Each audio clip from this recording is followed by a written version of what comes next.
श्रीस्कन्द पूर्वज सुरार्चित पाद पद्म देवा गणेश्वर विभो तव सुप्रभातम् दुर्वार दुःख शमना जय धूम्रवर्णा सर्वाघ दूर गुणबन्धुर शूर्पकर्णा स्वामी कुमार गुरवे दीक्षणा प्रवीणा देवा गणेश्वर विभो तव सुप्रभातम् दूर्वाङ्कुरार्चन प्रिया भवभीति दूरा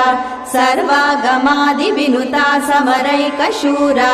पर्वेन्दु गर्वहरणा गिरिजा कुमारा देवा गणेश्वर विभो तव सुप्रभातम् दूर्वाङ्कुरार्चन प्रिया भवभीति दूरा सर्वागमादि विनुता समरैकशूरा पर्वेन्दु गर्वहरणा गिरिजा कुमारा देवा गणेश्वर विभो तव सुप्रभातम्।